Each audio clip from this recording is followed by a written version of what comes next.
नमस्कार बच्चों, मैं Pratap Gauriya government higher secondary school सेना 32 से आज एक नया टॉपिक लेकर फिर से हाजिर हो रहा हूँ।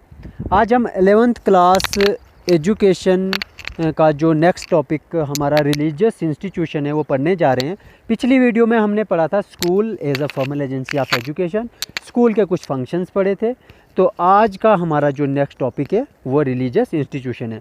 तो बच्चों, मैंने जो यहाँ पर आपको एक पेज की पिक खींच के रखी है सामने, आप वीडियो को पॉज करके ये कंप्लीट लिखेंगे। ये मैं ग्रुप में भी, व्हाट्सएप ग्रुप में भी भेज दूंगा।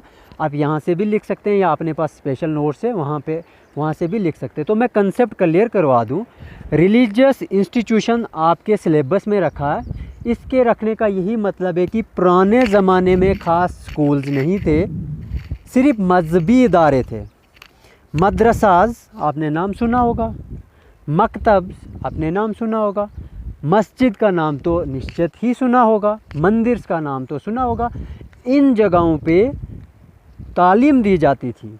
ठीक है, एक बच्चे को सुधारा जाता था सोसाइटी में एडजस्ट करने के लायक, और उस टाइम का जो मेन मकसद था वो एक सिविलाइज्ड लाइफ जीने का मकसद था। बच्चे को एक अच्छा सिविलाइज्ड शहरी बनाते थे और वो सिविक एक्टिविटीज़ ख़ास तौर पर परफॉर्म कर सके, सारी वो रिस्पॉन्सिबिलिटीज़ उठा सके, एक बर्डन फैमिली का उठा सके, उस चीज़ के लिए एजुकेशन दी जाती थी। तो रिलीजियस जो इंस्टीट्यूशंस हैं इन्होंने बहुत बड़ा रोल प्ले किया अपने दौर में तालीम देने का। तो ये चीज़ आपने खुद से भी सोचनी है कि रिलीजियस इंस्टीट्यूशन, आज हमारे पास इतने सारे स्कूल है तो हमारे माइंड में ये कंसेप्ट आता ही नहीं है। आपने ये थोड़ा सा शांत जगह पे बैठ के सोचना कि ये मजहबी इदारों ने कितना रोल प्ले किया होगा, और उसके बाद फिर आपने पढ़ना, बहुत सारी एग्जांपल्स मिलेंगी। तो school and religion are closely related to each other, ये दोनों एक दूसरे से बहुत रिलेटेड हैं। दोनों का एक ही मकसद है, अपलिफ्टमेंट एंड प्यूरिफिकेशन, बच्चों को की एक अच्छी लाइफ बनाना और प्यूरिफाई करना, साफ़ करना उनकी ज़िंदगी को। The aim of contemporary education is not only the, आज की जो एजुकेशन का सिर्फ ये मकसद नहीं है कि फिज़िकल, इमोशनल, मॉरल, स्पिरिचुअल यही डेवलपमेंट नहीं करनी है। इसके अलावा भी बहुत सारे एम्स हैं। कहते हैं कि जो एजुकेशन का बर्थ हुआ, जो जन्म हुआ, खासकर रिलीजन से ही हुआ है। और ख़ासकर ये पहले मैंने जैसे पहले कहा कि मजहबी इदारों में ही ये तालीम दी जाती थी। इसमें मिसाल भी आपको दी है नीचे। हमारी कंट्री में वर्शिप की जगहें थी, मंदिर थे, गुरुद्वारा थे, मस्जिद, चर्च या टेम्पल्स थे जहाँ पर बच्चों को पढ़ाया जाता था, और उनको पाठशालाज बोलते थे, गुरुकुलाज बोलते थे, मदरसाज बोलते थे, और स्कूल भी कहीं कहीं कहते थे। एक ब्रह्मांड पीरियड, ये एक दौर था, तालीम का दौर था। उसमें तो ज़्यादातर तालीम सिर्फ रिलीजियस प्लेसेस पर ही दी जाती थी और पुजारी लोग उस टाइम पढ़ाते थे। उसके बाद Buddhist education was imparted in maths through भिक्षुज एंड भिक्षुनीज। बुद्धिस्ट एजुकेशन ये पिछले दौर की बहुत, मतलब एंशिएंट टाइम पे ले जाते हैं ये चीज़ें। आपने ये भी थोड़ा सा पढ़ना। फिर मीडिवल टाइम की बात करते हैं। फिर स्कूल बिल्डिंग्स वगैरह बनना शुरू हुई थी मीडिवल पीरियड से, इससे पहले नहीं।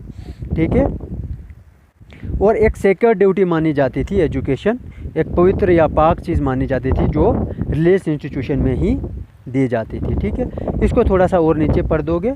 उसके बाद हमारे आ जाते हैं importance and function of religious institution.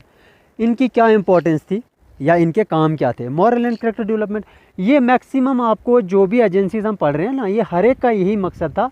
कुछ पॉइंट्स आपको आएंगे जो डिफरेंट होंगे, बाकी आपने अंडरस्टैंड करने हैं और अकॉर्डिंग टू पॉइंट्स हेडिंग या अकॉर्डिंग टू आवर टॉपिक उस चीज़ को वैसे लिखने की भी कोशिश कर देनी है। मॉरल एंड कैरेक्टर डेवलपमेंट की बात है। फैमिली एज ए फंक्शन हमने पढ़ा, फैमिली का भी मकसद होता है मॉरल डेवलपमेंट बच्चे में करना, है ना। हमने स्कूल पढ़ा था, स्कूल का भी यही मकसद होता है कि बच्चे में मॉरल डेवलपमेंट हो। और सेम जब हम रिलीजियस इंस्टीट्यूशन पढ़ रहे हैं, इनका भी वही मकसद है और यही इंपॉर्टेंस है। नमस्कार बच्चों, मैं प्रताप गौरिया, गवर्नमेंट हमने ये चीज़ पहले भी डिस्कस करी है, तो फिर से आज एक नया टॉपिक लेकर देख लेंगे। स्पिरिचुअल हाजिर हो रहा हूँ। आज हम 11th क्लास एजुकेशन है, तो ये ज़्यादा जो नेक्स्ट टॉपिक तो हमारा स्पिरिचुअलिटी पे करेंगे, वो पढ़ने जा रहे हैं। स्पिरिचुअलिटी का वीडियो में हमने पढ़ा था इनर इंस्टिंक्ट के अंदर होती है एजुकेशन, उनको स्कूल के ही डायरेक्शंस पढ़े थे।